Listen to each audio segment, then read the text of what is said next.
The choices you make with every meal you eat is helping choose your future. There is research to show that 14% of the adult population is now addicted to junk food. It affects how your brain is wired. It is terrible. It was well documented, I think, by the New York Times. So they have laboratories and they're looking for the bliss point. So when they're making biscuits or whatever, they have volunteers go in, some of whom get head scans, and they're looking for what gets those little lights to go off in your head. That's what shocking. is the bliss point? We have a system, in my opinion, that makes money out of you while it makes you fat, and then makes money out of you through the medication as I merely control what's wrong instead of sorting it.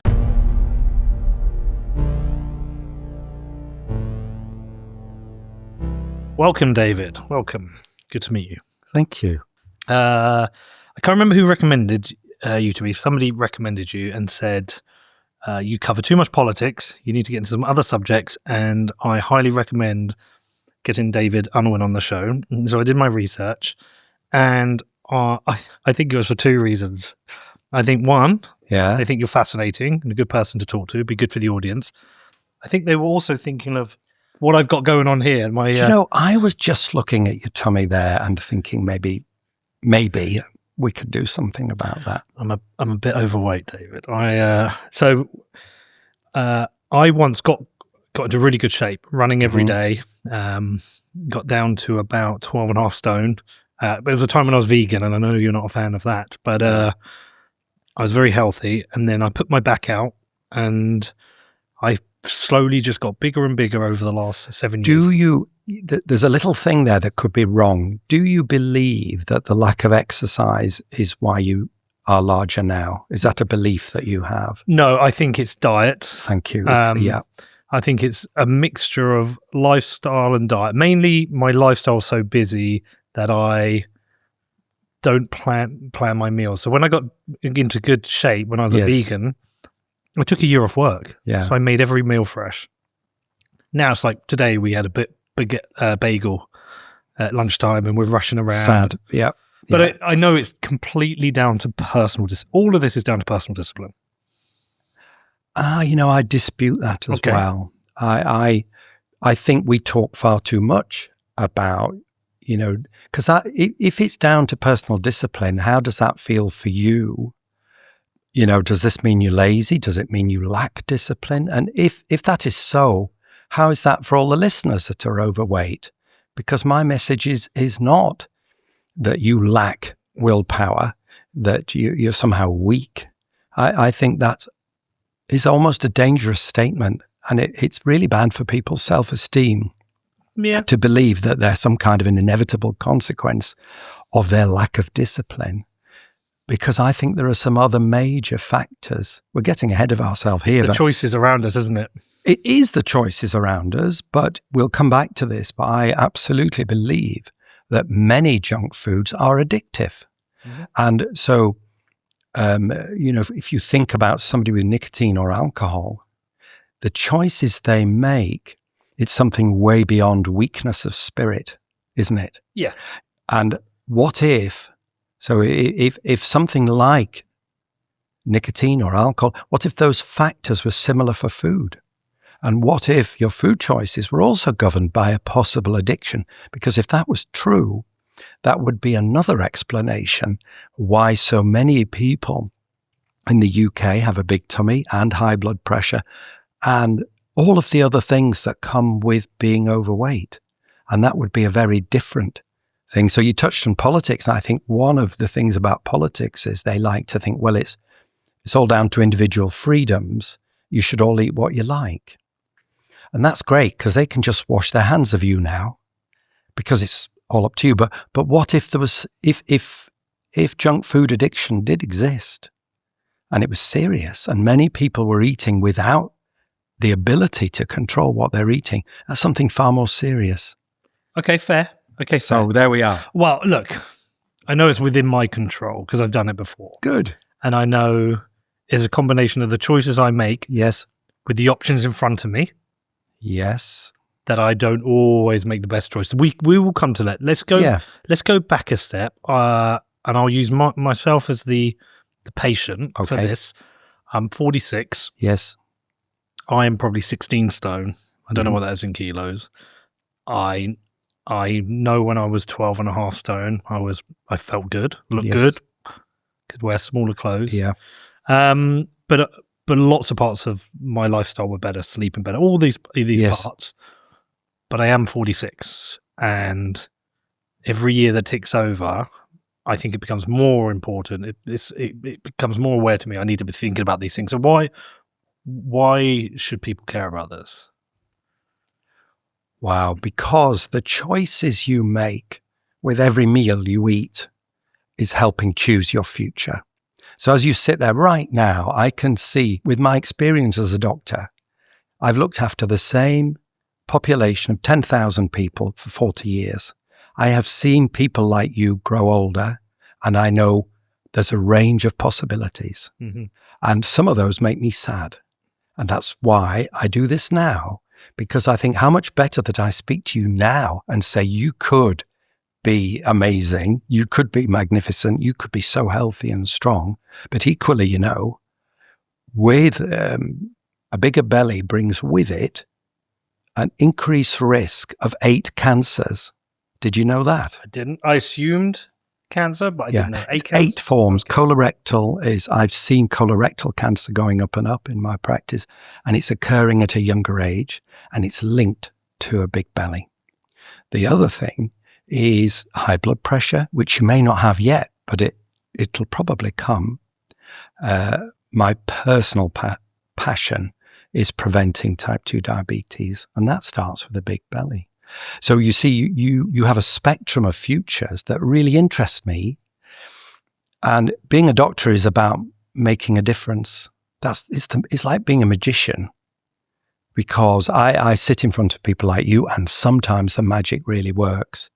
You wouldn't believe what I see in clinic after clinic, people choosing a better future. And I think that diet has a massive part to play, but you have to want a better future. Motivation is absolutely key, and then support and information. And so I often say to people, it often comes about that somebody comes in, and if I did your blood pressure now, it might be raised a little. You're 16 stone, that wouldn't surprise me. And then you'd have a choice.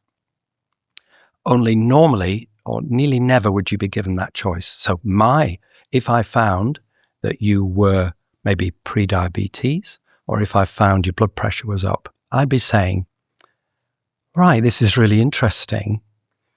We've got a choice. Today, would you be interested in improving your lifestyle, or shall we consider starting lifelong medication? Which would you rather? Should we start drugs today? Or are you interested in my ideas around losing weight, getting fit? Which do you want to do? I want that second option. Of course, because you're an intelligent person. And this is what I've discovered with my patients. So for 12 years, whenever this has come up, so it could be a weight problem, it could be blood pressure, it could be diabetes, I'm saying to people, I'm using a collaborative approach, so that you are an expert in yourself, and you're in charge of your future, because it is your future. So I'm not going to bully you. Okay. But I'm giving you the choices. And I find that for sort of blokey blokes like you, that goes down really well, because you quite like to be free of choice. And what has happened within my practice is astonishing. So we've saved so far. So I started this approach in 2013. And last time I calculated it, we've saved £370,000 on the diabetes drug budget alone. Because if with person after person, you say, do you want lifestyle or long-term medication? And if most patients say to me, just like you, well, I keep saving. And those savings are like standing orders, aren't they? Because every time I start somebody on lifelong medication, that's a standing order against the Treasury, so that these savings mount up startlingly. And now I'm at somewhere around 370,000 on diabetes alone. But I'm also saving with blood pressure. I've written papers on all of these things. Can I ask, do you work privately or are you working Not in the at all, NHS? no. My credibility absolutely rests on I'm an NHS GP doing 10-minute appointments. And I'm proof of concept of lifestyle medicine because I'm doing it. These people, no, I never take on private patients. I won't do it because it's kind of bad for me. But that's not, you're not going to be the standard NHS GP. No. But increasingly, so I'm a fellow of the British Society of Lifestyle Medicine, and those are hundreds of doctors interested in this approach because, you know, if you could just imagine my life, so up until I was 55, this conversation would have been so different. I would just use medication. I didn't believe that people were capable of lifestyle change. And so, well, really, and why did that happen? Why did that happen? And it happened because my advice was rubbish. And, you know, I never had the humility to admit. So I blame patients because they're lazy. And my least favorite patients were people who were overweight and with diabetes because I had a completely erroneous belief that they were lazy and weak-willed as we began this discussion. How shocking now. I am so sorry. Because if you think about it, what was the common denominator behind all those failures? It was me. My advice was poor. I had some terrible advice. You know, I used to say to somebody about weight, I actually said things like, well, nobody fat came out of Belson.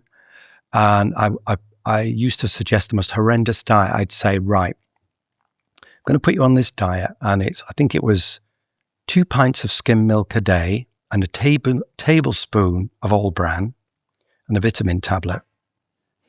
Like, who can live on that? It was grotesque. And then when it didn't work, I thought, there you go. And I medicated people until I was 55 years old. And now I think so differently. And I'm so sorry for what I did before then using the medication. I'm not believing in people like you, because surely that's the beginning of a relationship where you try and believe the best in people, and they often surprise you and delight you. But what happened at 55? What was the switch? Oh, two things, two very clever women. One was we were paid at the time, maybe we still are in part, to check that our patients with diabetes were taking their medication. And the computer system keeps a kind of log of who's taking the drugs. And I knew that one of my patients wasn't taking her metformin, which is the usual drug for diabetes. And so what we used to do at the time was write a slightly aggressive letter saying, "Dear Mrs. So-and-so, I'm a bit disappointed. I noticed maybe you're not taking your medication, which, you know, is there for your health. Please, I've made you an appointment a week on Thursday. Please come and see me." Wow. Nothing prepared me for what was going to happen. This lady who I'd known for 10 years well, and her husband and her family, was hopping mad.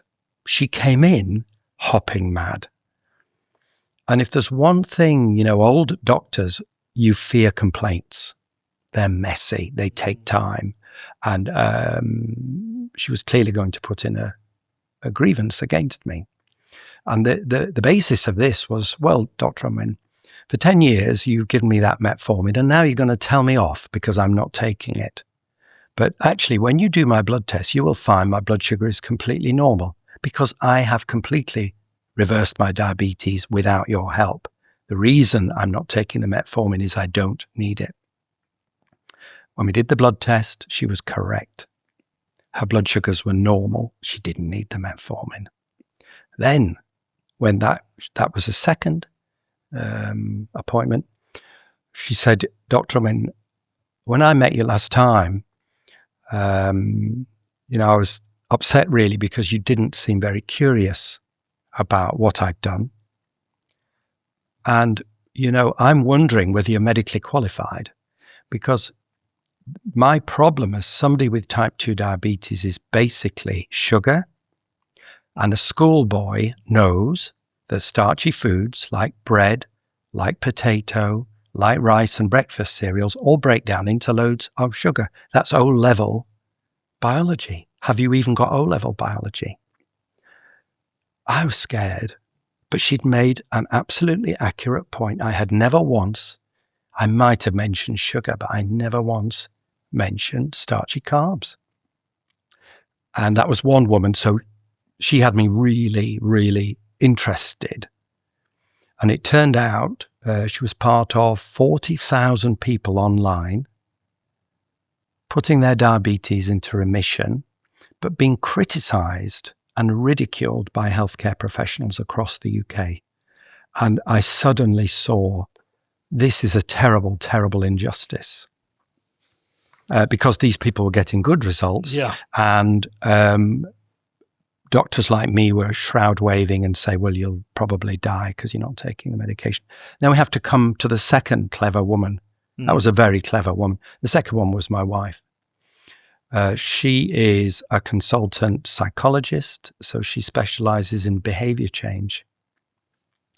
And it is her that knows a lot about the collaborative approach.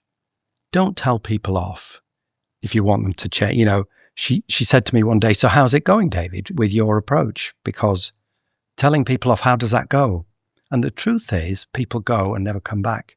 You didn't come to me to be told off. It doesn't, I've got to intrigue you. I have to motivate you. And Jen, my clever wife, taught me a great deal about that. And together, what happened over the next however many years it is, since 2013, we've done it together, my wife and I, as a project for fun and to help. And I can't believe what's happened. I just can't believe that was me then and how different I am now and the influence that we have and the lives we have changed. We were front page last week of the Daily Express. There we go. Which is like, who gets to be on the front page, the full of the front page? I've been on the front page of the New Scientist. That most of the news is all cooked up, in my opinion. The front pages are all cooked up. But if somebody like me gets on the front page, and that's weird, and it doesn't happen easily. The humble bee, a keystone species crucial to the survival of Earth's inhabitants. Here's how things would look if bees vanished. And here's how they'd look if humans vanished. But imagine if instead we became a keystone species by doing things the right way, by taking responsibility for our actions and becoming the solution. Iron mines the world's most responsible currency the right way. Because the future depends on it.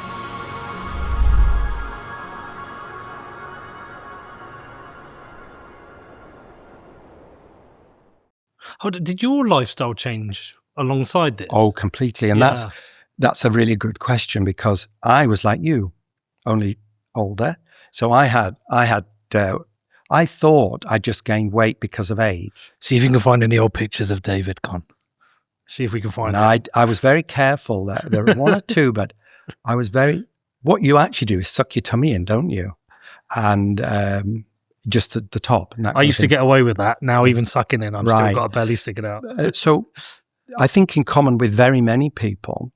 So I had middle-age spread. I was tired. I lacked stamina, and I thought that was just age. In fact, for me, it was so bad. I was the senior partner of the practice, so I'm in charge. So at lunchtime, I would need a 20-minute sleep on my own doctor's couch. So you just press do not disturb. I'm the boss. Nobody is to disturb. And I was fast asleep. But what would I do when I woke up? I'd need a strong coffee and a bar of milk chocolate. Okay. I've got my own version And of these. biscuits. And, where did that lead? And then my blood pressure went up. But I didn't want to be a patient. So I put my head in the sands and I just stopped. I stopped measuring my own blood pressure because I didn't want bad news. Yep. It's like, how ridiculous. And I think if I can be that foolish, so can you. Yeah. I was a doctor with all I know and I had high blood pressure, but I was too busy to address it. Tomorrow. But then, so a little bit more of the story. So I came up with the idea of this is the low carb approach. So instead of eating starchy carbs, you have more protein and more green veg. And I thought, well, how about we do this for some of the patients, particularly younger people with pre-diabetes, because we weren't doing anything for that population at all. We knew who they were because we were paid to maintain a register of people with pre-diabetes. But how horrible is this? We knew who they were and did absolutely nothing. And I was really worried about the young people. So I said to the partners, right, I want to do this thing. And they said, we argued a lot because they said, you're not paid to do it, because we weren't. And they said, we're not a charity. We can't, as a practice, do work that's just not remunerated. And I argued and fought. And then we come to that second clever woman, my wife. And she said, so David, we're not going to do this exciting thing because we're not paid. And she looked me right in the eye and she said, David, how many cars do we have? And are we short of something? And she said, I thought I'd married a doctor. Ooh. Yeah, she's formidable. She didn't look it, but she's clever. She's a psychologist. Yeah, she knows. She played you. But then she said, right, David, we're going to do this for free. So we set up a group on a Monday night, every Monday night. A nurse, a lovely nurse called Heather, said, I'd love to do this. I want to do something I believe in. I'll work for free. And my wife said, I'll work for free. And David, you're going to work for free. And we did them as group consultations. And do you know what? We're still doing them for free. So I did one last Wednesday night. And it's fun and it's collaborative. And now I've got a great many patient experts who will go on television for me. They will go on the media. And also they're helping me coach other people with diabetes, overweight. So you see what an adventure. And then it's led to many, many other enormous things. All of this. So we're talking about type 2 diabetes. We are, and it's very important. Nobody says diabetes anymore. It's people with type 2 diabetes. Yes. So they're not diabetics, they're people with type 2 diabetes. Type 1 is a completely separate subject and is not really my expertise. For your interest, I'm a Royal College of General Practitioners clinical expert in diabetes, but my expertise is type 2 diabetes, and I try and stick where I know. And so explain to me what is happening with type 2 diabetes when somebody is pre-diabetic. Yes. And then they become diabetic. And then we'll talk about reversing it. And how would I know, for example, if I'm pre-diabetic? Okay.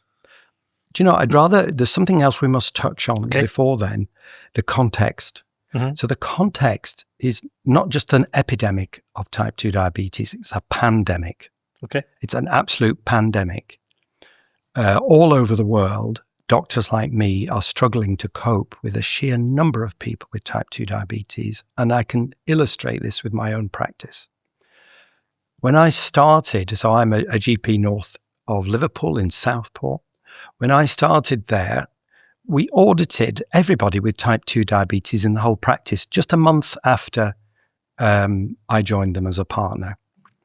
And at that time, there were 56 individuals with type 2 diabetes in my practice. There are now about 600, and it's the same practice. So what we have... Over what period was that? That was 1986 to now. 86, 96, that's about 40 years or so. Yeah, so now I've got a question. Yes. Why do you think I have seen a 10-fold increase in type 2 diabetes in my practice? Why do you think people have diabetes? What's the reason? I think it's a change in dietary habits. It is. Thank you. That's And you my get assumption. thank you. That's the right answer. The wrong answer is like genetics and stuff like that, because you couldn't change the genetics of my patients in 40 years. No. And people believing that their genes mean that they're heavy or diabetic is a slightly doomy type thing, because then you think, well, I'm an inevitable consequence of my genes. Now, genes do play a part, but the environment is acting on genetic predisposition. And you're absolutely right. What I have seen, so I've seen a 10-fold increase in type 2 diabetes in my own practice. And, just think about what that means. That means amputation. That means blindness. That means a lot of unhappiness and a great deal of suffering. And sometimes I'm signing death certificates. Think about that. Yes. How is it to go, several times a week and see people you've known and sign the death certificates? It really affects you. It's tragic. What's come up? How many people have... okay. An estimated 6.3 million people are at an increased risk of type 2 diabetes in the UK based on blood sugar levels. We estimate that 1.3 million are currently living with type 2 diabetes but yet to be diagnosed. They don't even know. That means an estimated 12.1 million adults in the UK are living with diabetes or pre-diabetes. They are huge numbers. Yeah. So I could actually be... You may now. Or there's something... Do you know, I'm so sorry I haven't answered your question. Yeah, that's fine. Take time. I want to come back to something else. I want to come back to fatty liver. And so fatty liver is about a third of the whole of the developed world now, fatty liver. But before we come back to fatty liver, which is another pandemic, let me just answer your questions. So you were asking me about the diagnosis of prediabetes and diabetes and how you might know and how it might affect you. Having a big belly, in my opinion, is a real risk factor. Okay. And that's, one real way for listeners is your belly should be less than half your height. So if you put a piece of tape around your tummy, all right, and then doubled it, you should then be short. That piece of cotton should be shorter than you are. So is the circumference of my belly? Yeah. It's just less than 3 foot. Right. So you might be borderline. I don't know. But the other question for men is measuring your belly at its fattest. So a lot of blokes, and I used to do this, hike the belly up and get your belt on underneath. Yeah, I do that. And you might tell me, here's a question. What size waist are your jeans? My jeans are a 34-inch. Right. Well, I would believe that your tummy is bigger than that because you're definitely. wearing your I jeans. feel it hanging over the top. So I'm a great one, if I can, for scrupulous honesty. And Please do. So if you're measuring your waist and you're going to do that, measure it at the fattest, because who are you fooling? If you tell me your waist is 34, it's your health, not mine. And so waist to height ratio is a very good predictor of cardiovascular disease and many other things. What? And it's so simple. 36 inches would be 3 foot. Yes, it would. And I'm in 34-inch jeans with this over, so I'm probably nearer 40-something. Yeah. I've done this on hundreds and hundreds of patients, and I always ask them what they think their waist is. And then I say, I'll just measure your waist for you. And then that begins, again, a curious... And then there's a bit of reality there. Yep. And, what I did all those years ago was I was King Canuting it, wasn't I? I was not being honest. And I had to start being honest about that. So that's a simple thing, keeping on track with pre-diabetes and type 2 diabetes, use your waist to height ratio. As a doctor, I'm measuring how sugary is your blood. And the blood test is called the hemoglobin A1C. That's the fancy name, but that's the average sugariness of your blood in the preceding 120 days before you have the blood test. Okay? And that's so you can't cheat. So my mother, bless her, I have a remarkable mother. She's 89. And she would just not eat the donuts and the cakes on the day of the blood test when we used to just measure blood sugar. But now we've got cleverer than that. So if you think about this, if it's the average sugariness of your blood, well, then it's no good giving up Mars bars today or yesterday because I know. Right. I know. So that's the hemoglobin A1C, and then just a few figures for you. If it's under 42, if the result comes in as under 42, that's officially normal. If it's between 42 and 48, you have prediabetes. If it's 48 or above, you actually have type 2 diabetes. Okay. And all sorts of things come from that. Are there other symptoms that Yes. Right. Personally, I found tiredness was the thing, kind of a lack of energy. So I was 55, and the sort of thing I remember is putting my feet up on the settee a lot. And I'd say I'm tired at the end of the day, so I couldn't wait to get my feet up. And if you'd said to me in the evening, shall we go a walk or shall we whatever, I was tired. Connor, what are our evenings like? He ends up falling asleep on the couch. Yeah, that was me. About 8, 9 o'clock. Yeah. And I used to be able to work till midnight, 8, 9 o'clock, feet up. If we put a film on, I'm asleep within 5 minutes. 5 minutes. Yeah, that was me completely. Yeah. And I just put that down to age. There is a lack of sleep involved as well, though. Sure. But whether I sleep or I don't sleep, it's the same every evening pretty much. Yeah. And what I found within a month, I needed an hour's less sleep a night, and I didn't need my lunchtime sleeps anymore. And I started feeling more energetic. The thing I value most is the mental clarity that I have now. So the fog? Gone.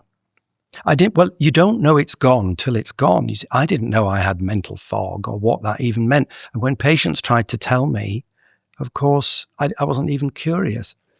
But that was the thing that, and I tell you how it happened, that blokes are a bit competitive, slightly. Mildly competitive. And the younger male partners, I could feel that mentally they were overtaking me in their mental stamina. It's a sense I had. But after only 2 months, I was as sharp as I'd been ever. And it was wonderful. And since then, that same sharpness has allowed me to, I've now published at least 30 peer-reviewed papers. I'd never written anything. It was beyond me to write things. I've done TV, radio, loads of things requiring concentration. And now I can really concentrate, which I couldn't. Yeah. I find, so the mental fog is new. Yeah. But most days from about now, I feel a tiredness through my body. Yes. It just exists all day long. Let's discuss that. Yes. And do you know, I'm really enjoying this. Yeah. So the model I would give you is you are a marvelous dual fuel engine. You can burn 2 different fuels, and your fuels are fat or sugar.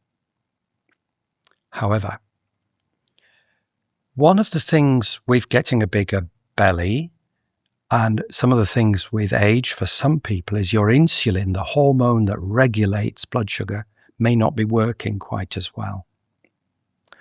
And that means if that happens, in order to regulate your blood sugar, so insulin reduces blood sugar, it controls it. But if it's not working as well, your only alternative is to produce more insulin, which is just naturally how you still have a normal blood sugar. But that has some disadvantages. So insulin, one thing, think about, here's another question. Would you agree that insulin sorts out a high blood sugar? So if you eat a Mars bar, your blood sugar goes up, insulin is going to get rid of that spike of blood sugar. Would you agree with that? I don't really know, but Okay. I'm going to nod, and All I right. think so. So, Only because I know of, well, people with type 1 Yeah. diabetes are using insulin, aren't they, Yeah. to get rid of their blood sugar? and sometimes they're having a Mars bar. Yes. Yeah. So the question is, if it's very important, a raised blood sugar damages your arteries in about 6 hours. So nature gives you insulin to protect your arteries from a raised blood sugar. Right. What does the insulin do with that sugar? There's a question for you. Turns into fat. Correct. Well done. Find somewhere to hide it. Yeah, that's your belly right there. But it's not just the belly, is it? It's No, around it's the your organs. liver. It's particularly the liver and your belly. And that brings me to the point that I wanted to come back to, fatty liver. So we had a weird thing in the practice that obviously we do hundreds and hundreds of blood tests. And we were finding that the liver function of at least a third of all the patients always came back wrong. And it changed. It wasn't when I was a young doctor, but all the liver function came back wrong and I had no idea why. But then when we started doing ultrasound scans on the liver was echo bright, full of fat, fatty liver. I didn't even know that mattered. So I used to say to patients, well, do a bit more exercise and I was fudging it. I didn't understand. What is happening is the fatty liver. So what's happening there is your insulin isn't working as well. You're beginning to lay down fat in your belly and your liver. But the fat in your liver interferes with the good work of insulin, and your insulin doesn't work as well.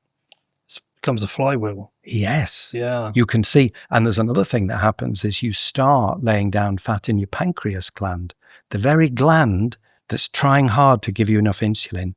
And then the whole system collapses. After about 10 years, there's Prof. Roy Taylor has the most wonderful, wonderful quote. He's a very famous professor of medicine at Newcastle University.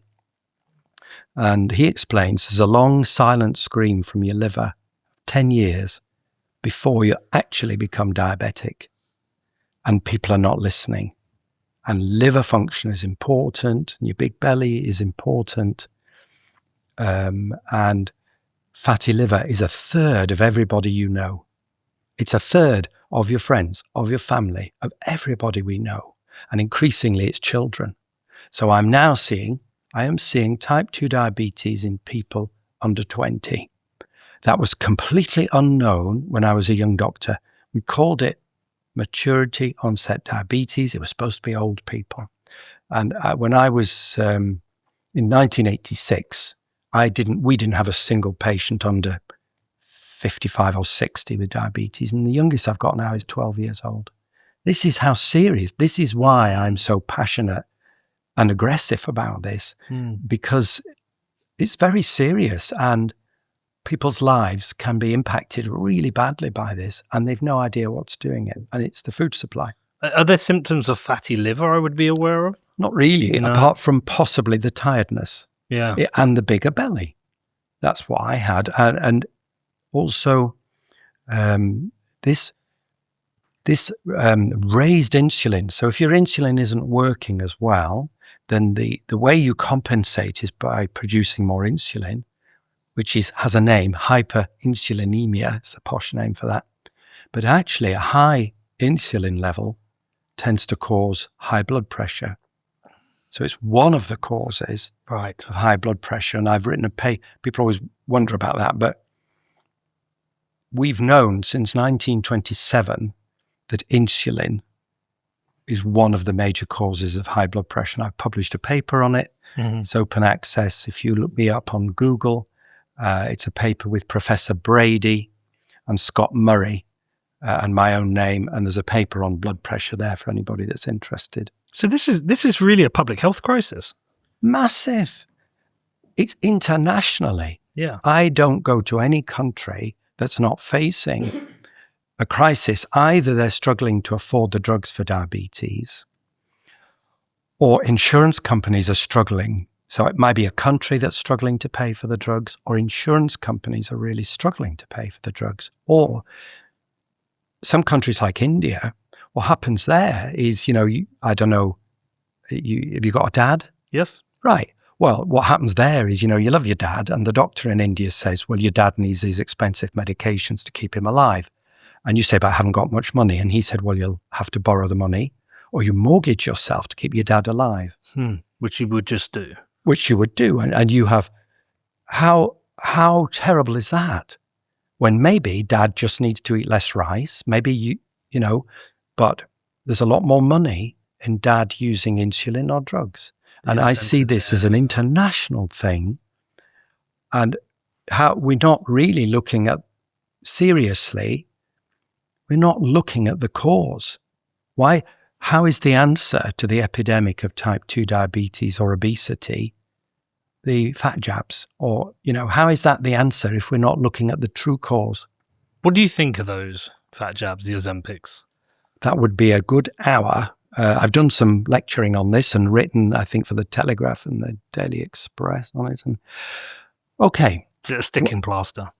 Yes. It helps people. Yeah. It helps people. And I would say for people who are really addicted, if you cannot give up bread, it might help you do that. Okay. But it's a window of opportunity to learn to eat better. Mm.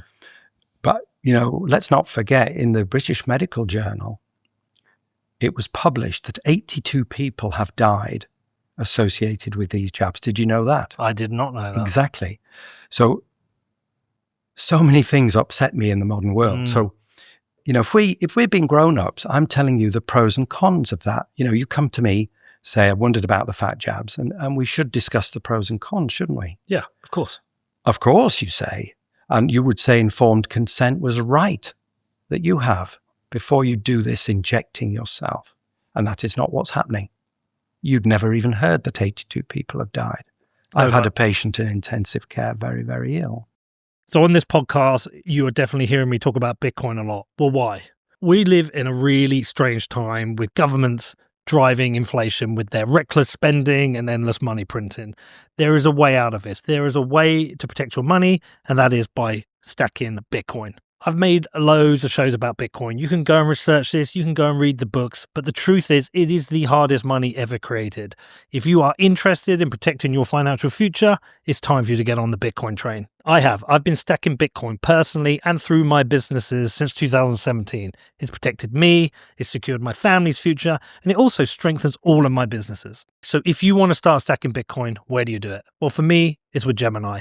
They're a fully licensed, full reserve exchange and custodian, so they give you a secure way for you to buy and own your Bitcoin. There's no risks and no funny business. So if you're serious about stacking Bitcoin the right way, head over to Gemini.com, which is GEMINI.com. But I have heard the DWP are interested in people being prescribed Ozempic because there are people who are overweight and not going to work.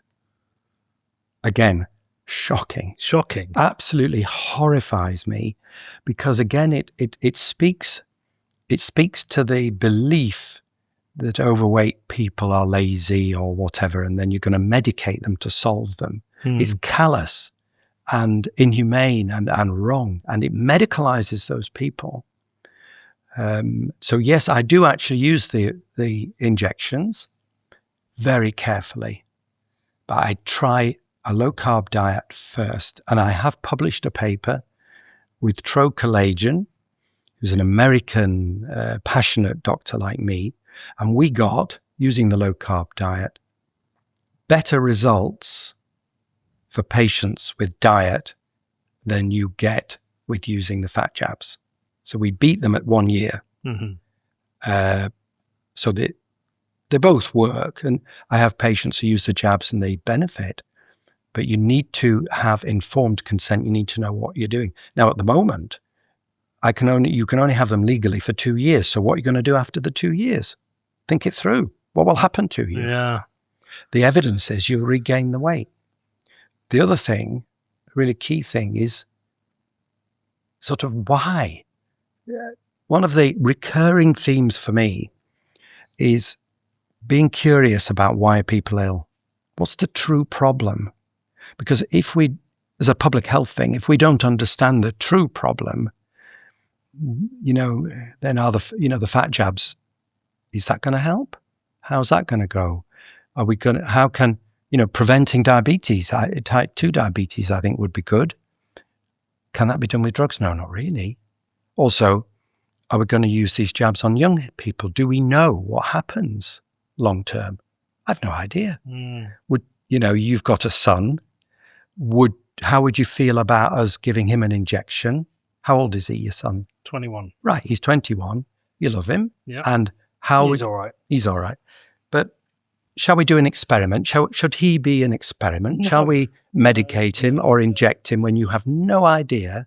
And yet we are. Yeah, no. You can go to an online pharmacist and get these drugs. I have patients that tell me afterwards, I didn't tell you, Dr. Unwin, but I went online and, I've been using this. I completed the form on Boots. Did you? But it wasn't Ozempic. It was one of the others. I can't remember. Yeah. And it got to the front. And I think I How had... fascinating. So you thought about Well, why I thought did you about do it. that? I was just... Because quick fix... Exactly. Deals with my... So for context and background, Yes. I have a background of addiction. And I always seem to have addictions in my life, but I have good and bad ones. So I've had a running addiction Yes. where I had to run every day. Yes. Or it can be a business addiction, or it can be nicotine. I've always seem to have addictions I can't break, and I have good and bad ones. Right. I've got to interrupt because this is so exciting because I didn't know that till then.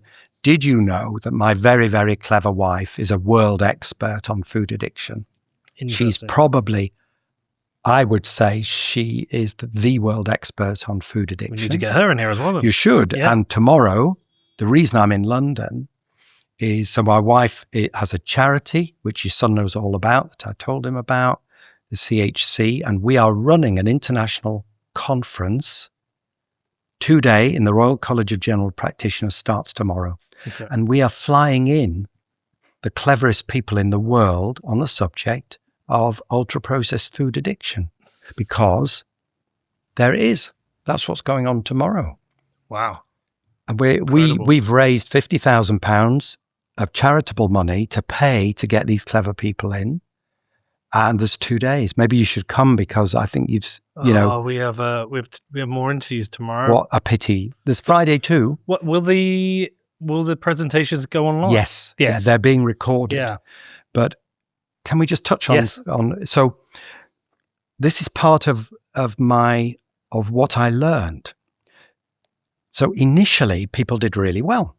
People like you can do very well. And I could get you down, no trouble, down to your 12.5 stone. I know how to do it. Okay. But then what would happen is you'd have Christmas, or you'd go on a holiday, or you'd have an argument with your son, and that would be the excuse to lose control. And you would start on the bread and the junk, and you'd lose it. And this happened with patients, here's the thing, when intelligent people like you do stupid stuff, what does it mean? We can all do it. Yeah, number one, but maybe it's addiction. Yeah. Because intelligent people have problems with drugs. They are not a heroin addict to annoy me. Mm-hmm. They're not doing it for a reason. People with an alcohol problem, there's no gain. It's a very sad thing for them. And they come to me for help. And that is really rough. Or nicotine.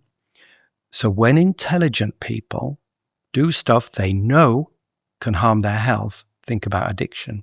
My wife would tell you that 14% of the population is now addicted to junk food. It may be bread, it could be pizza, it could be crisps. You will have, if I had longer with you, I could find out what they are. You know already. Oh, I know them. Yeah, you know. And if you think, does the idea of junk food addiction, does that seem unreasonable to you or from your experience of life?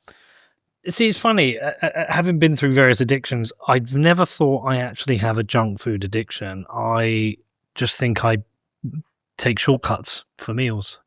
No, that's not true. You're not being truthful. I am being truthful. It's like today, we do an interview and there's another one. The guys pop out and they get me a bagel. But I agree. But that's your belief. But underlying it is quite likely some features of addiction. Because if you're addicted to something, the answer is always that thing.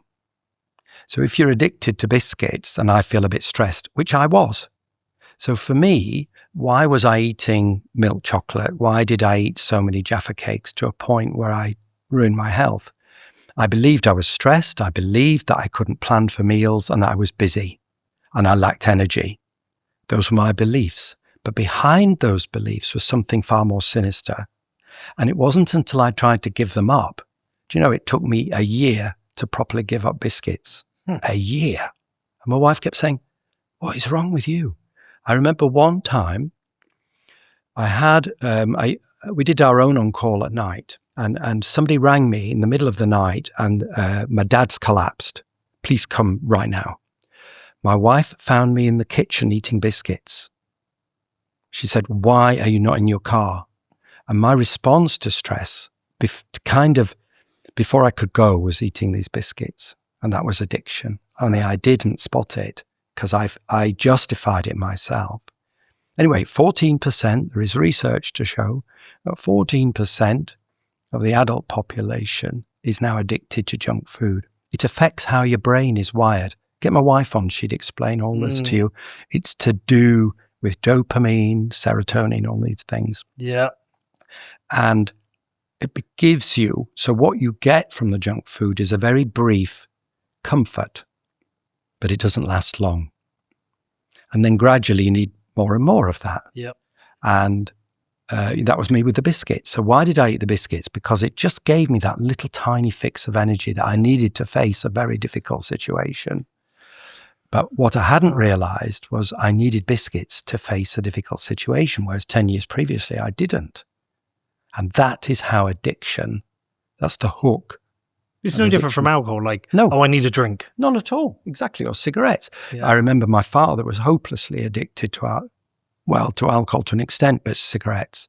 And he had to smoke so much to get through a difficult day. Yeah.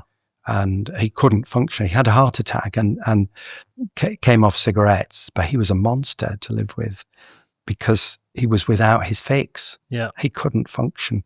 So I'm now really interested because in junk food addiction, because it's part of why. Why are we in this fix? Why are our young people obese? Why are, what's going wrong with society? Because, when you were young, I would imagine that children with a weight problem were quite rare. Yeah. And also, look, every meal we had, my mum would cook for 5 of us. Yeah. And we'd have that meal and it would be meat and veg. It would be, I don't know, a roast on a Sunday. Yeah. But now our lifestyles have changed, and I would say at least 3 of our meals a week, maybe 4, is either a takeaway or us going out to dinner.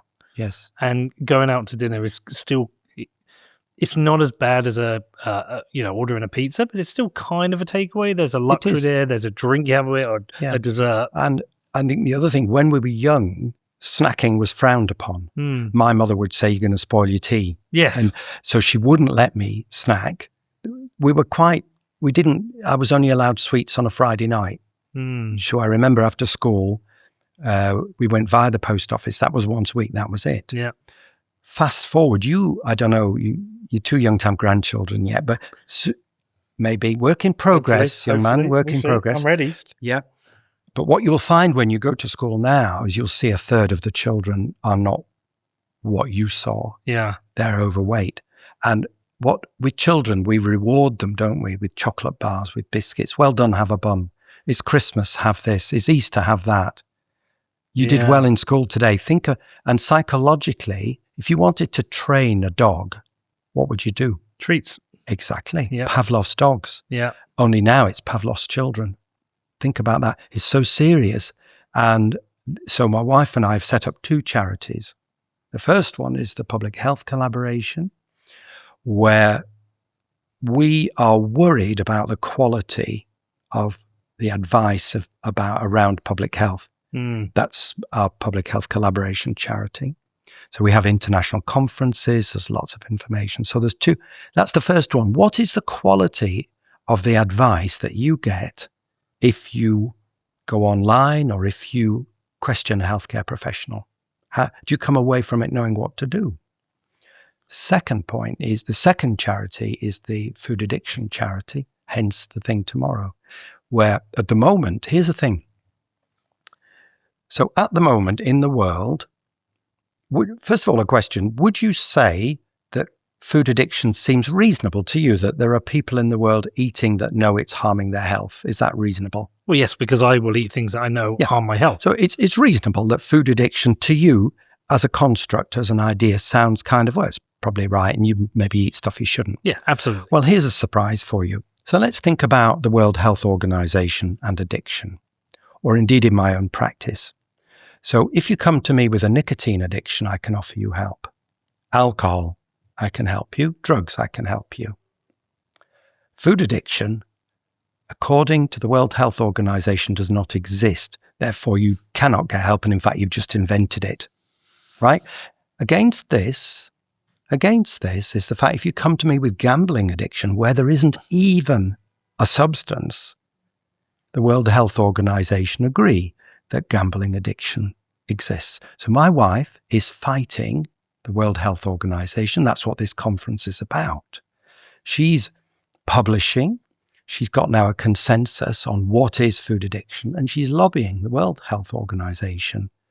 It exists. That seems kind of insane. That she has to do that. Yeah, you would think so. You would have thought if it's the Health Organization of the world, they would already be on top of You something would like think this. that, wouldn't you? And particularly now when we're saying the fat jabs and, and obesity is such a problem.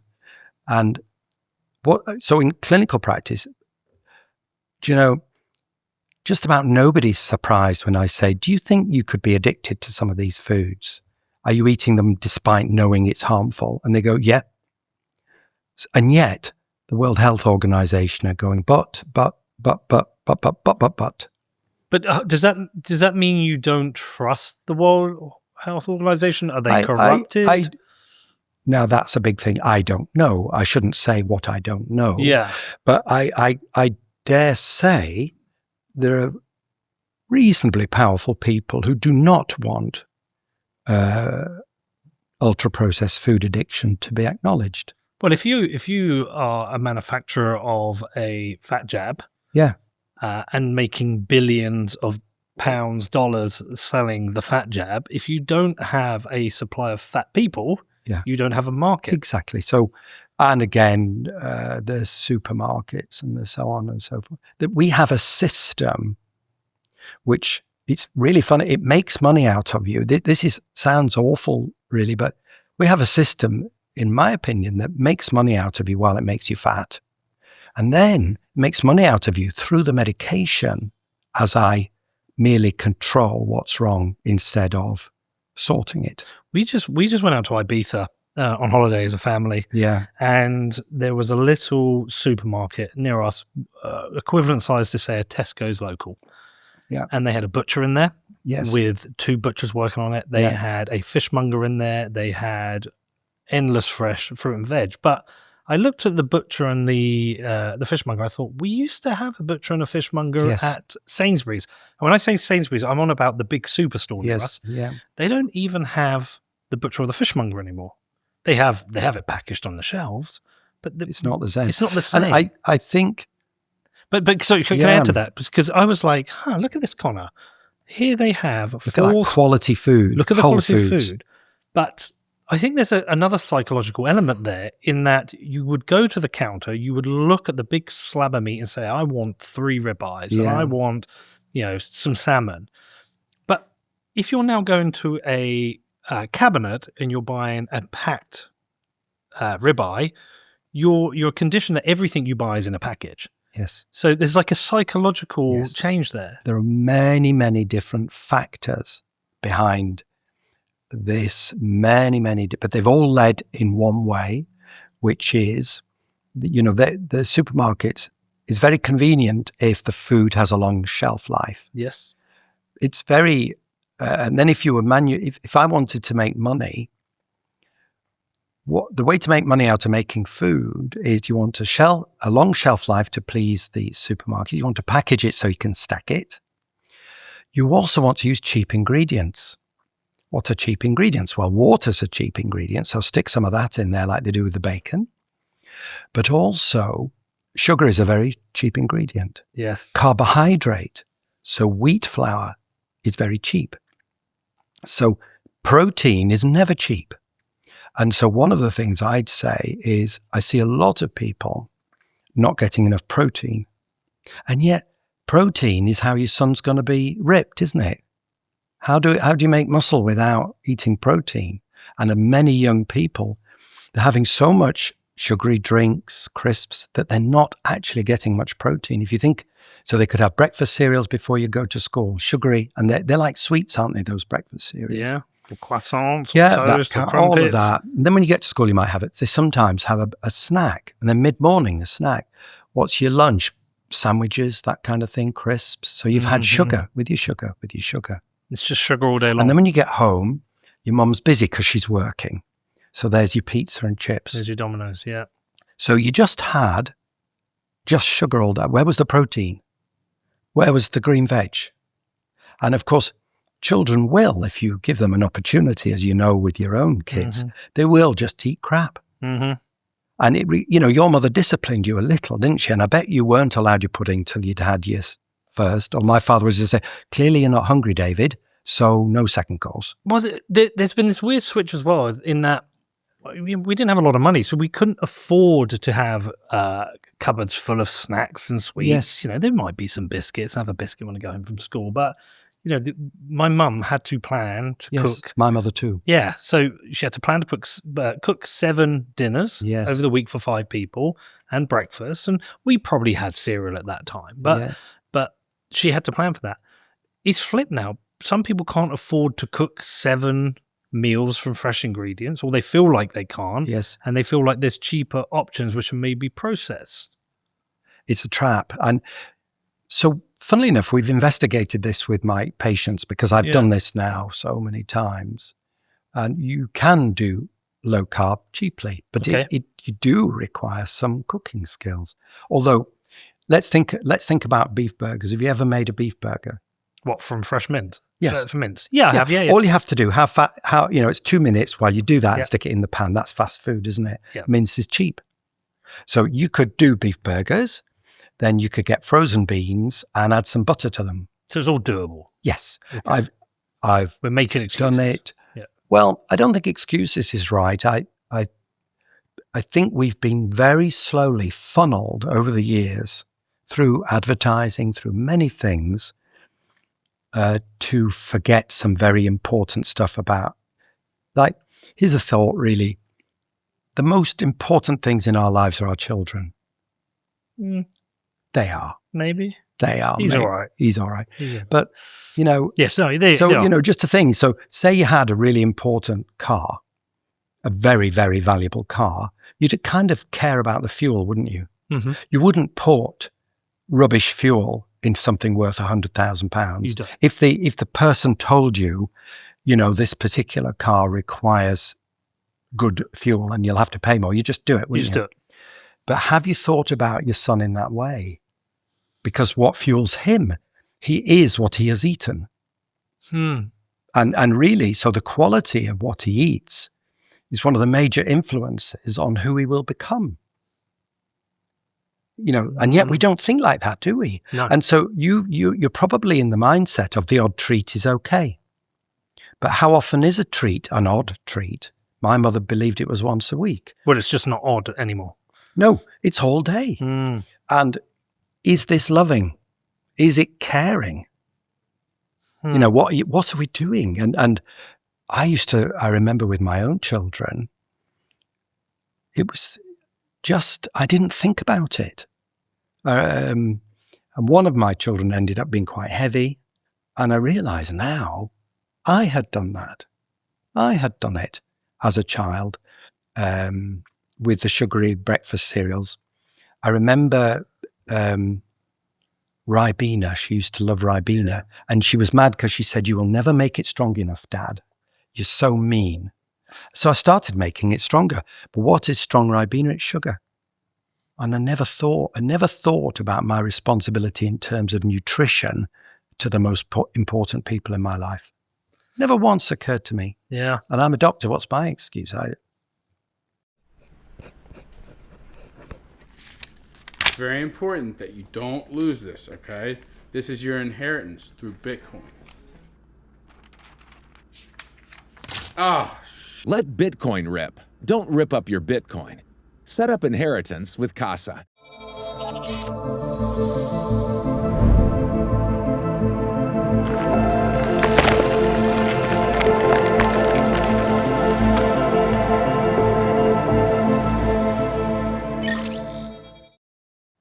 But we know now, Yes. and we know enough now. Yes. I mean, you know enough now.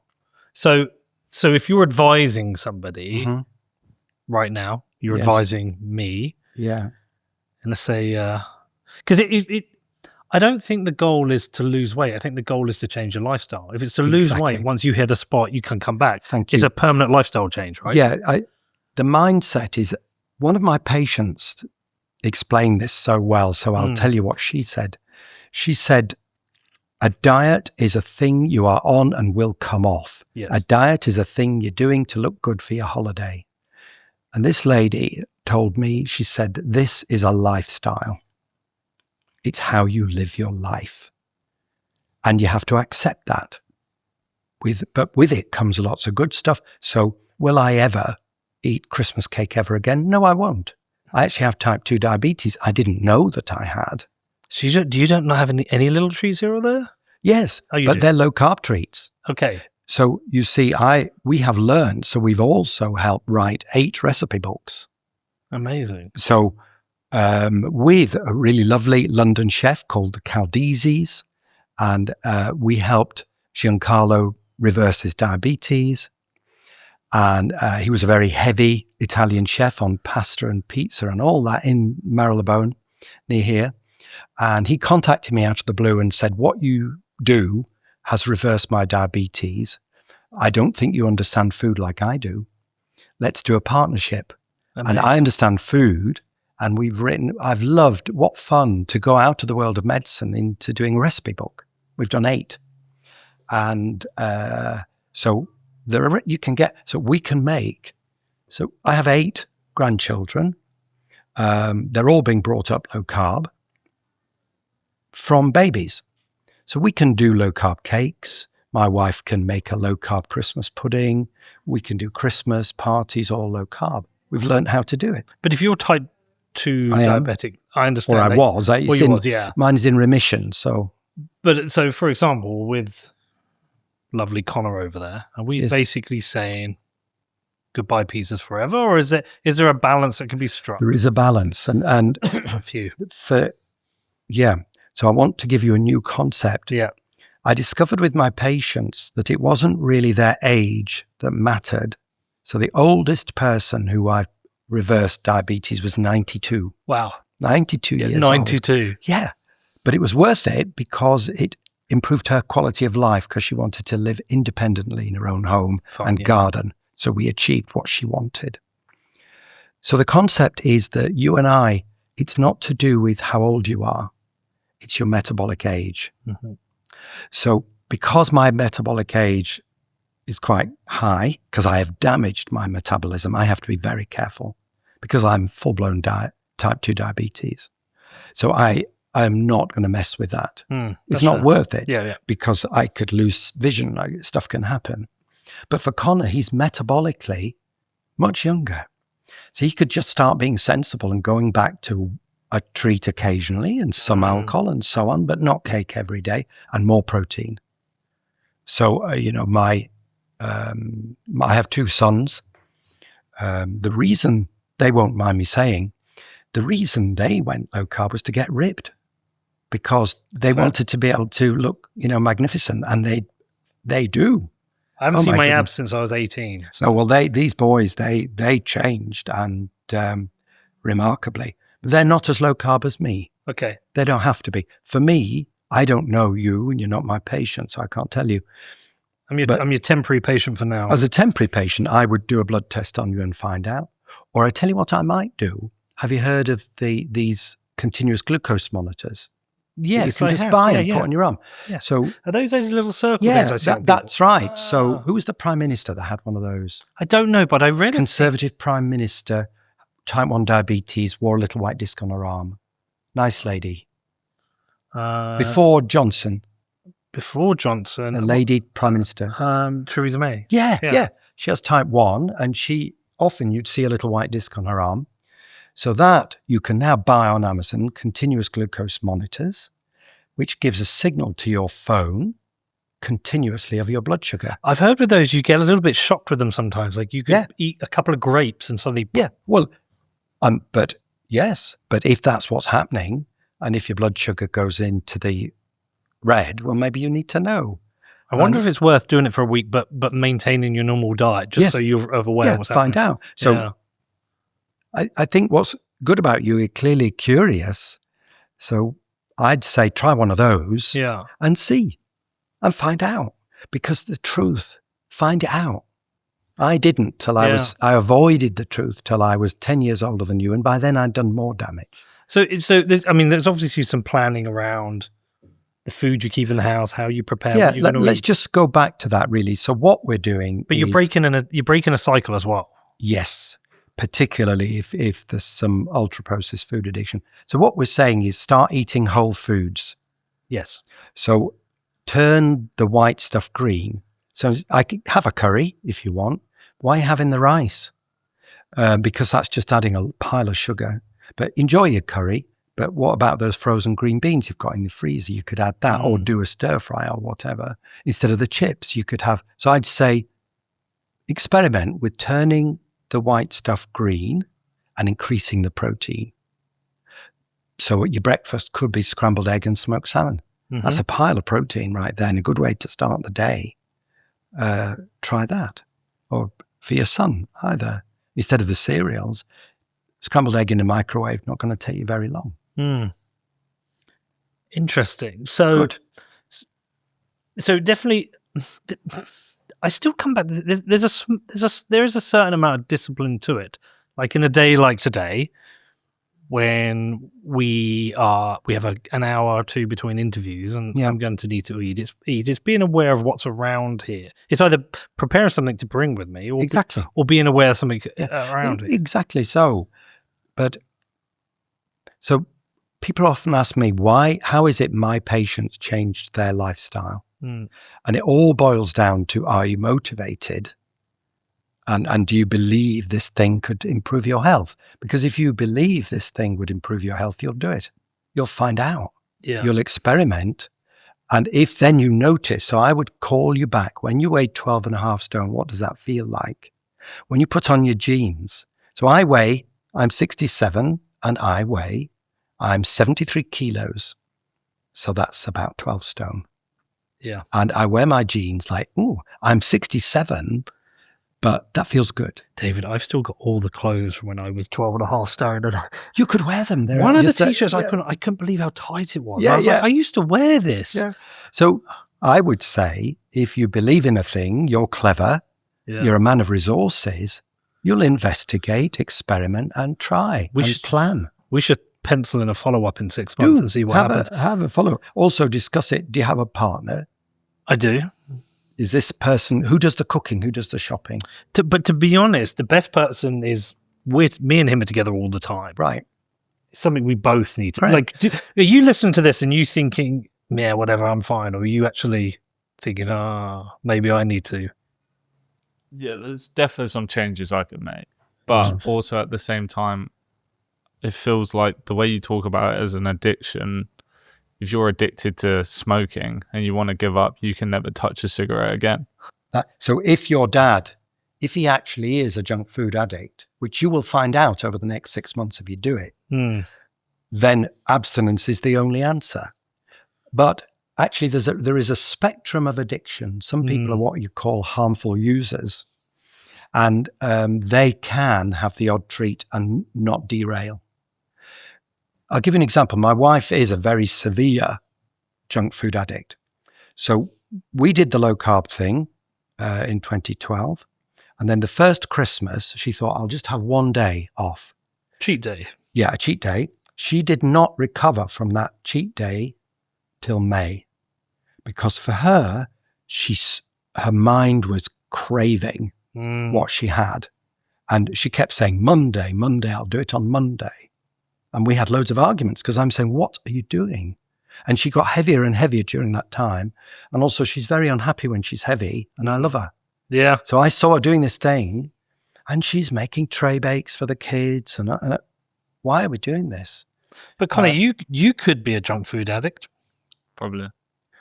It's just a thought. I mean, once what happens is the way we are living, because of the dopamine and the other brain substances, junk food changes the wiring of your brain. Now, Chris Van Tulken did that wonderful experiment for BBC television. Children these days get 60% of their diet from junk food. So Chris Van Tulken, for a month, ate junk food for 60% of his diet, and they did brain scans. It changed the wiring of his brain. 3 months later, the wiring was still not right. 3 months after he'd gone back to a whole food diet, he still wanted those junk foods. And the brain, when they did the brain scan, was not normal. Do you believe the companies producing these ultra high processed foods are designing them and producing them in the way that they know they're making us Absolutely, addicted? and there's evidence. This was very terrible. It is terrible. It was well documented, I think, by the New York Times. So they have laboratories, and they're looking for the bliss point. So when they're making biscuits or whatever, they have volunteers go in, some of whom get head scans, and they're looking for what gets those little lights to go off in your head. What is the bliss point? And they know, because the bliss point means you will eat. Well, what's the perfect product? The perfect product is something you buy more than you think you even need. Who can eat one Dorito? You know what I mean, don't you? I mean, I remember there's this other thing, Pringles are another one. And who can eat one? What do we know about Pringles, Connor? It's a whole packet, isn't it? If you get a tub, it's gone in the night. Yeah. And so he's so cheeky. So we'll get a tub of Pringles. Connor will get a tub of Pringles. Yeah. And he'll eat 85% and then leave just a few at the bottom. That's also a lie. He's speaking like an addict. He is. Yeah, he probably is. So, but it's called the bliss point. They know now let me tell you something else. So medicine in the world took 30 years to realize that smoking killed. 30 years. One of the senior partners before me in the practice used to recommend cigarettes for anxiety for his patients. So he smoked Marlboros. And I still have patients now who say, I started smoking because this particular doctor said, try one of these. Doctors did not know that cigarettes caused cancer for 30 years. However, the writing was on the wall for a long time. And the companies making the cigarettes caused confusion and ridiculed the doctors who were saying this kills. They were ridiculed. There was all sorts of, yes, you don't understand the detail. And they found experts who said it's not that bad. But before they knew that the tide was going out on nicotine, and they started using their expertise in advertising, in all of these things, into things like breakfast cereals, and they moved. And now, those same expertise, why are the breakfast cereals for children full of little plastic, this, that, and the other? For pester power. Why did I go getting Happy Meals all the time for my kids? Because they went on and on about the little plastic. Yeah. They knew. Yeah.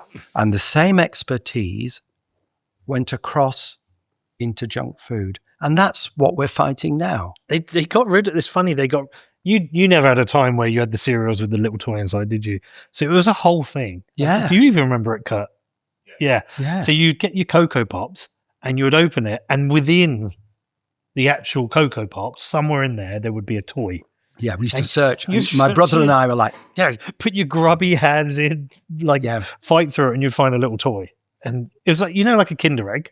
It's a little toy like that. Yeah. But every week when you did the shopping, and if I would go with my mum, Yeah. I'd be looking up which had the toy I wanted. And then I'd get home. That's all I would think about was getting that toy. Yeah. It was wild. so They banned it eventually. They did, but by then, maybe you were already addicted. Yeah. And so they've used their immense experience. I mean, what resources do I have? None. Yeah. What resources do they have? Oh, gazillions. I don't even know.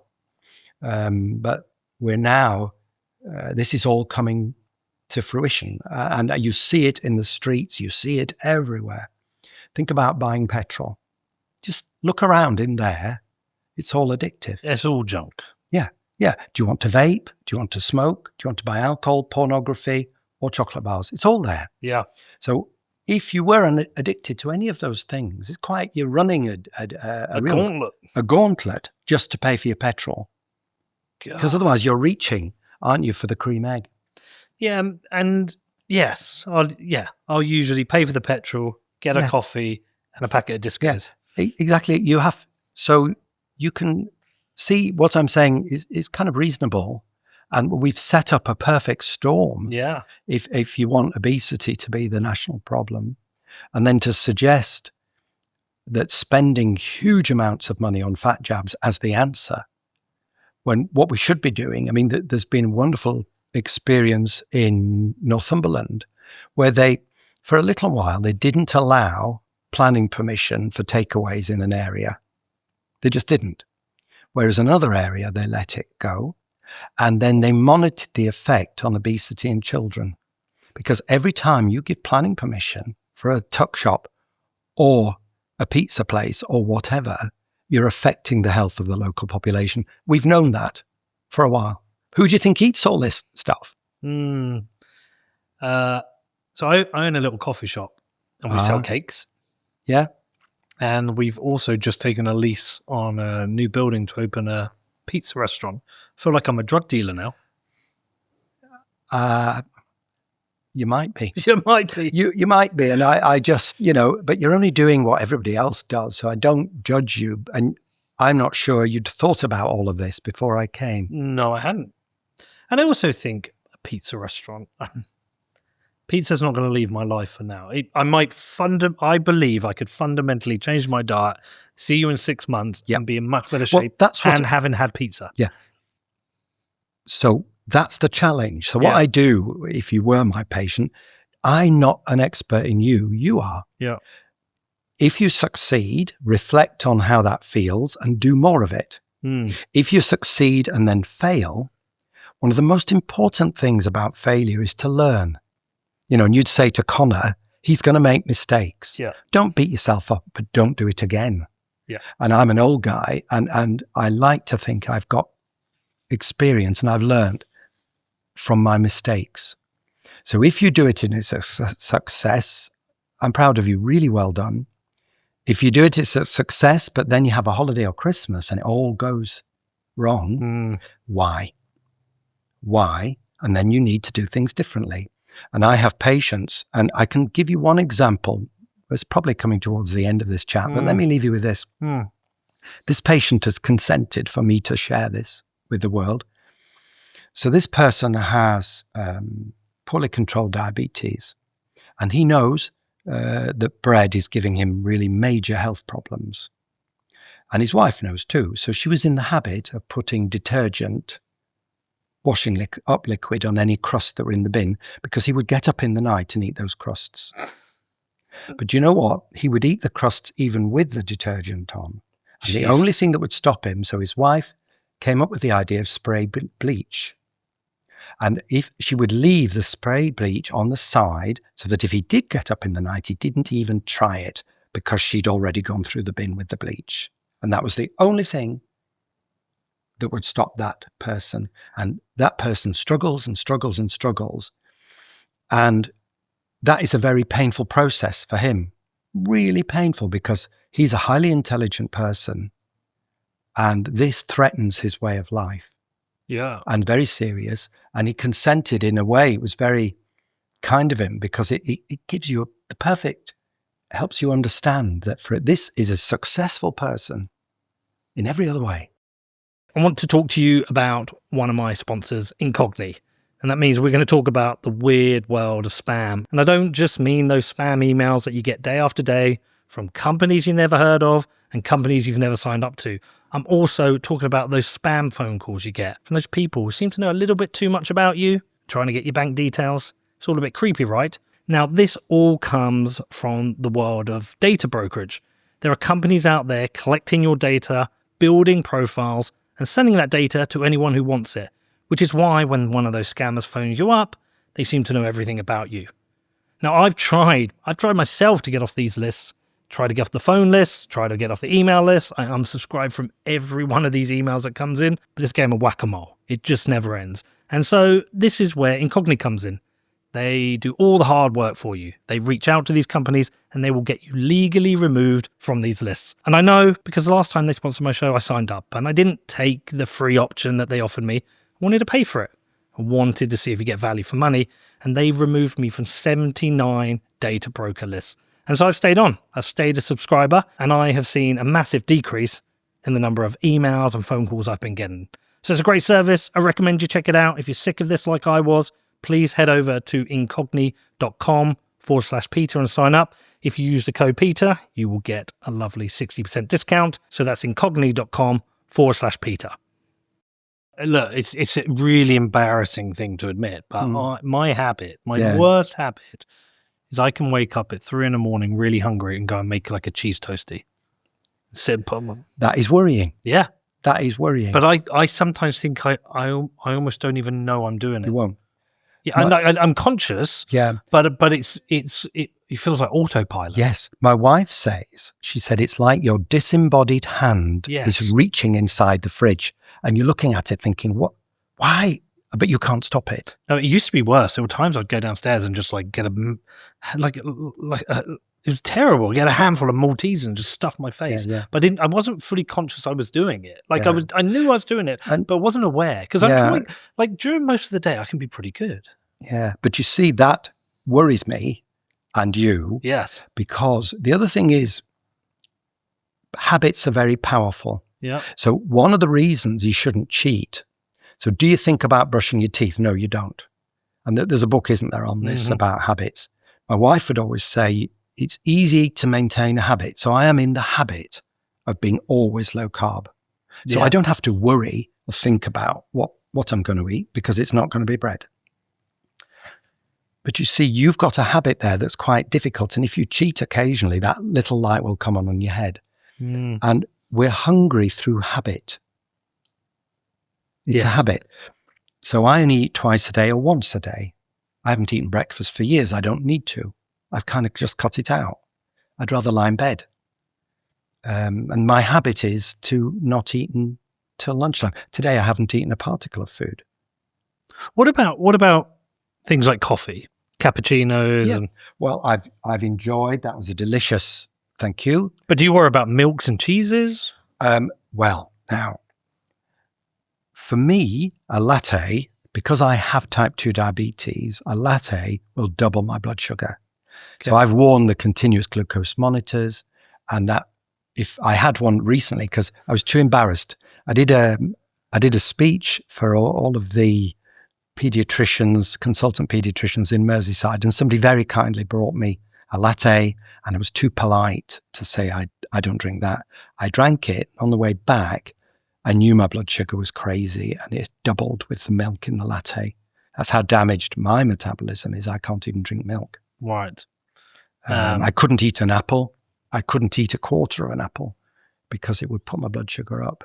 And alcohol's just a no for you, I assume? No, actually it isn't. Okay. And the good news, the good news for you and me is, so dry white wine and dry red wine. I do drink alcohol. I have to be careful because I can become addicted to that too. And so I have to keep it under control. Otherwise I start looking forward to it too much. Yes. Like today's the day I'm going to drink. Don't know whether you've ever felt like that. I'm so happy. Most days. Today's the day I'm going to have a drink. So I've discovered that if I don't allow myself to drink more than once a week, I don't get that sort of cheaty feeling and I can control it. If I drink too often, holidays are very dangerous because I get into a drinking every day habit. Yeah, I know and that. Then it's terrible. Lunchtime, when you come back and I'm running a surgery and about 1 o'clock I could just murder a gin and tonic. That's terrible, isn't it? It is, yeah. So I'm aware of it as a danger and I'm more in touch with the voices. Again, back to me at 55, I didn't hear any of the messages my body was trying to give me. I was deaf to what my brain was telling me. And then when I cut out junk food, I could tell what was a good day and a bad day. And I was chasing those good days because I love the sharpness. And if you look at me now, you can see I have every bit as much energy as I had when I started. And I could do this for hours. I have a lot of stamina, a lot. As I'm flagging. And you're flagging. I'm flagging. I can tell. Just to look at you, the this coffee's is running out. You're flagging and I'm not. And why is that? Why is that? Because I want a burger. Yeah. But it's slightly more interesting than that if you have a moment. Do you remember me saying you're a dual fuel engine? Yes. The brain slightly prefers fat as fuel. Okay? Mm-hmm. So, and because I'm burning fat, so I'm in ketosis, I've got thousands of calories of fat on me, so I can burn my fat now. And whether I eat now or tonight, tomorrow morning makes no difference to my energy. Mine's burning the bagel. Yours has gone now. Yeah. And you're on the way down because you're relying on carbohydrate. I am not relying on carbohydrate because I don't have much. I'm burning fat. And one of the world experts who's coming tomorrow, and you could really do to meet her, is Dr. Georgia Reed. And she's a world famous psychiatrist, and she specializes in nutritional psychiatry. How do we use food for mental health? She's a close friend of mine. She is to the world of psychiatry what I am to type 2 diabetes. And she's come all the way from America to talk at our conference because she wants people to know how your brain could be better burning fat. And there are RCTs going on now, special studies in Edinburgh University on bipolar disorder, which is being helped by a keto diet. It's the world of nutrition is waking up. People all over the world are thinking about food in a very different way. Do you have any questions, Con? Nothing you want to ask? Where's the bleach at home? Where's the bleach? Oh, Yeah. you need it. Yeah. You may need it. He, yesterday, he was like, Dad, when did you have those crumpets? There was 2 crumpets. And I was like, oh, no, I can't really remember. I knew when I had them. I had them about 3 in the morning. I used to eat. I used to eat my children's Easter eggs Yeah. like a monster. I was laughing. But yes, like a monster. And they dad. He is a And monster. yeah. You're right. No, but they would hide them. And I would, in the night, I'm like, where are they? I know they're here somewhere. And different house. So He's had stuff and then first thing in the morning gone to the shop and replaced it. yeah, I've gone to the shop and replaced it. I and they've understand. known. Because you feel so bad, don't you? Like feel Easter shame. eggs. It's your own children. And so I've done that. And do you know, that has been so interesting. I think it was really good that it's funny how we start off almost like a role play, Yeah. but actually becomes very genuine. No, it's all very real. And Yeah. I'm not a granddad yet. I'd like to be one day soon, hopefully. But Have me back in 6 months and have an experiment and put 6 reflect months. with me. Yeah. We'll put 6 Reflect with me. I'll take you through the next thing. This is what I do with patients. So it finishes now and I say, right, so what you're going to do. So this is how I'd finish with a patient. I'd say, so what specific changes can you commit to right now?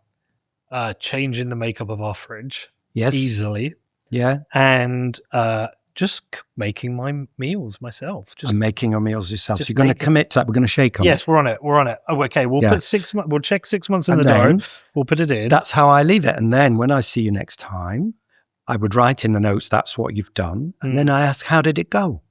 Not in a judgmental way, because you cannot fail. Yeah. You're just learning about yourself. And if you can understand your own physiology and your own psychology better, wouldn't that be great if you understood the engine that you have? So I'm That's using power. I'm using myself as the lens for anyone listening who feels similar. But if someone's listening now and they're like, yeah, okay, I need to think about this more. Is there any resources you would say? There are loads. Yeah. So one of the things is please follow me on Twitter. Yep. So I'm at Low-Carb GP on Twitter. I've got 100,000 followers. I'm showing all the time, where are the conferences, where's the things. If you want an app, a free app, so my work has been taken on by the wonderful Freshwell practice, an NHS practice, and they have designed a free app you can download on your phone, and it's called the Freshwell app, free. Okay. So we're not making money out of any of this. The Freshwell app. Download it on your phone. You can go, I set up there were 16 of us, clinicians worried by public health. And we set up a charity, the Public Health Collaboration. And that website, which you've got up there somewhere, has got resources, diet sheets for you to look at, recipes, that kind of thing. You could look on there. Well, we'll share that all in the show notes. I've got one important one, a final one. My wife wrote a book called Fork in the Road, published on Amazon. It's not for profit. All of the profit goes to those 2 charities I've told. Every penny. We haven't made any money out of what we do. But she has written a self-published book called Fork in the Road, which you can download from Amazon or Kindle. So if you go off the rails, she said, I've written the book I wish I'd read when I was 16. Because she spent all her life as a food addict, as a consultant psychologist, not understanding her own behavior. And if you get in a pickle in the next few months, you could buy that book and read it. Yeah. And you would learn a great deal. And I think that's probably, I've got other stuff, but that's enough. We'll put that in the show notes. I mean, this has been quite an indulgent episode for me because I've allowed it to be about me. But I do, look, I know I won't be alone. So hopefully other people have got benefits from it. And let's get together in 6 months. Yes. See There how are it's other gone. things. There's so many things I would like to talk about. Dyslexia. Yes. I'd love to do that because I have dyslexia quite badly and many members of my family. And that's an interesting topic. I run 40 acres of bird reserve. And so I'm really interested in biodiversity and sustainable agriculture. Mm-hmm. And if you're going to suggest a diet, who's going to grow it? And it has to be sustainable.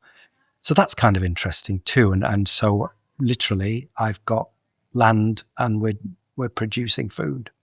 So that'd be another end. I've got loads. I could go on and on. Well, hopefully we won't have to talk about low carb too much next time because I'll be here. I'll be looking all We could ripped, do it as a sexy. consultation that the world can see how you're doing. Yeah. What I would say is what you should do today is honestly get Connor to measure your waist. Yes. Get him to do it with a tape measure at the fattest. Yes. And don't make your waist small. The other thing I would say is, what if today was the fattest you're going to be? The other thing is take a private photo of yourself, honestly, in front of a mirror as you are. And if what you do works, you'll be proud to show me a before and after. Yeah. And that would be very good in terms of psychology because you would see the evidence of exactly how you are. Yeah. And then you can and that would help motivate you. Then if you felt the Doritos are calling to me, you get out your photo and think, that is not me. And I've got patients. Some of my patients have lost 10 stone in weight, 11 stone. Jeez. Some of them, we don't even know how much weight they've lost because they were too heavy to weigh at the beginning. Too heavy to weigh. I thought you can get those things where you weigh elephants. Not on the NHS, Not you on the don't NHS. know. What I did with them is I just measured their waist circumference and waited for them to become weighable. Jeez. That happens at 150 kilos. Well, thank you. I'm not there. Okay. I feel determined. Good. Connor, you're going to have to support me on this, boy. Thank you. It was very indulgent of me, but It's just where it went. I Yeah. was I loved that because I had no idea where it was going. And it's fun because it's original. well, people, I have a 2 to 3 times a week. I am released onto YouTube, so hopefully people will see some kind of progression. But let's do it. 6 months. I'm committed now. Let's do it. The world is watching. Let's go. Thank you, everyone, So for listening. Fat Pete, no more. We'll see you soon. Bye.